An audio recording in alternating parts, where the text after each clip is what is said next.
Over the course of human civilization, historians have gathered around 5,000 years of recorded history. This vast trove of information is far too extensive to fit into any school textbook, so education typically condenses history into the most significant events that impacted a specific nation or shaped the world at large.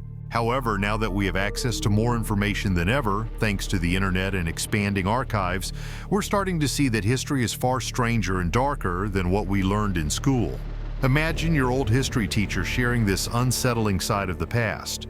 You'll quickly understand why some chilling, even stomach-turning historical facts were left out of textbooks for a good reason. Here are 10 creepy historical facts that school never taught you.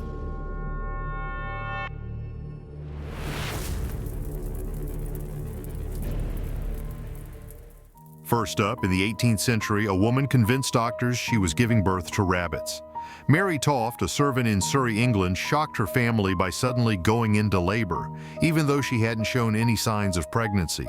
Even stranger, she appeared to give birth to a dead rabbit. An obstetrician named John Howard found her story so convincing that he wrote to some of England's top doctors, urging them to investigate her miraculous births. At one point, Mary delivered 9 dead rabbits in one sitting. King George thus even sent his royal doctor, who witnessed her 15th delivery. He too believed her and took some of the dead rabbits to London to show his colleagues. However, another surgeon later examined the animals and found they had no umbilical cords and had food like corn in their stomachs, proving they hadn't developed in her womb. It was later discovered that Mary had been inserting the rabbits herself to make her story believable. Next, we have the gruesome history of lobotomies in America. In 1936, a doctor named Walter Freeman modified a brain surgery technique from Europe called a leucotomy and renamed it a lobotomy. His initial procedure involved drilling 2 small holes in a patient's skull and pouring alcohol into the brain's frontal lobes to disrupt neural pathways. Strangely, lobotomies became a mainstream psychiatric treatment for common issues like depression and OCD. By 1945, Freeman developed the transorbital lobotomy, where he used an ice pick-like instrument hammered through a patient's eye socket, hence the name ice pick lobotomy. Over time, Freeman became increasingly careless, skipping gloves or basic hygiene while performing up to 25 lobotomies daily and even chewing gum mid-surgery. By the 1960s, Freeman occasionally operated without anesthesia and even performed lobotomies out of a van. Though later labeled as junk science, this brutal procedure was practiced across the U.S., with around 50,000 lobotomies performed by that time. The Devil's Bible, a massive 13th century manuscript from Bohemia, is one of the world's largest books and carries a dark legend. Known as the Codex Gigas, it's about 3 feet long, nearly 2 feet wide, and so heavy that it's bound in wood and metal. Often called the Devil's Bible, it includes a full-page portrait of Satan and supposedly contains a contract between a monk and the devil. Legend has it that a monk sentenced to death made a deal with the devil to complete the book in one night. The devil agreed, so the monk drew Satan's portrait as a tribute. The book contains many things: a nearly complete Bible, though Genesis is missing, historical texts, and even magic spells. In the late 15th century, Europe experienced what can only be described as a zombie outbreak due to a terrifying syphilis epidemic. In 1494, 2 years after Columbus's voyage, sailors returning from the Americas brought a new and especially virulent form of syphilis back to Europe. Naples was hit hardest, with a strain of syphilis that rotted victims' skin down to the bone.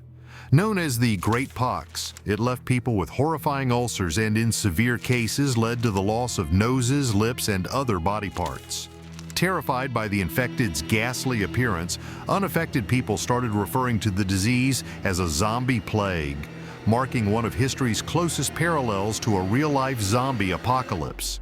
In Rome, Italy, the Museum of the Souls of Purgatory houses a collection of eerie artifacts believed to have been touched by the souls of the deceased. Located next to the neo-Gothic Sacred Heart of Suffrage Church, the museum displays various items like Bibles, prayer books, and clothing with burnt handprints said to be from souls trapped in purgatory. The story began in 1897 when a fire in the chapel supposedly left an image of a human face on the wall, which French missionary Victor Jouet believed was a sign from a soul in purgatory. In Catholic belief, souls in purgatory suffer until their sins are cleansed, and they can reach heaven faster through the prayers of the living. In medieval times, some men believed they could ensure having a son by removing their left testicle. Around 330 BCE, Aristotle proposed that the right testicle produced male sperm while the left produced female sperm. Some men went so far as to remove their left testicle to increase their chances of fathering a son. However, they soon discovered this wasn't a reliable method, as a man with one testicle can still have a 50% chance of having a daughter. Once they realized there were no guarantees, this strange practice eventually faded away. Another theory then emerged that the baby's gender depended on where the seed landed in the womb. Thankfully, science has come a long way since then. The Battle of Pelusium in 525 BCE marked the end of ancient Egypt. When Persia waged war on Egypt, the Persian king came up with a clever, if disturbing, tactic. Egyptians viewed animals, especially cats, as sacred, and killing one was punishable by death. Knowing this, the king ordered his soldiers to paint Bastet, an Egyptian goddess, on their shields and placed live cats, dogs, and sheep on the front lines. The Egyptian soldiers, fearing harm to the sacred animals, couldn't bring themselves to attack and ultimately surrendered. This battle was the downfall of ancient Egypt, leading to its annexation by Persia and later incorporation into the Roman Empire. Did you know clothing used to be made with arsenic? Before 1775, creating green fabric for clothing was difficult and thus reserved for royalty and the wealthy. A chemist named Carl Wilhelm Scheele discovered a new yellow-green pigment later known as Scheele's green, which contained arsenic. This chemical dye became popular during the Victorian era, despite some knowing it was dangerous. However, demand kept it on the market, and arsenic was used not only in clothing but also in wallpaper, paint, candles, toys, and even food coloring. People began suffering from mysterious illnesses, later traced to arsenic exposure, which could cause skin lesions, severe health issues, and even death if untreated. One of the strangest animal stories in history involves a chicken named Mike who survived for 18 months without a head.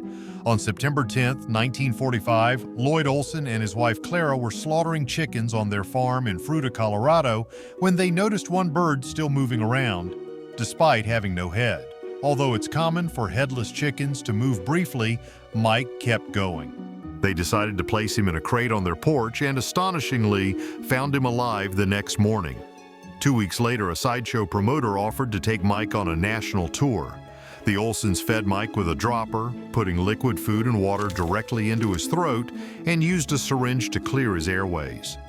After an impressive 18-month run, Mike eventually passed away, earning his place in history as the headless chicken that lived.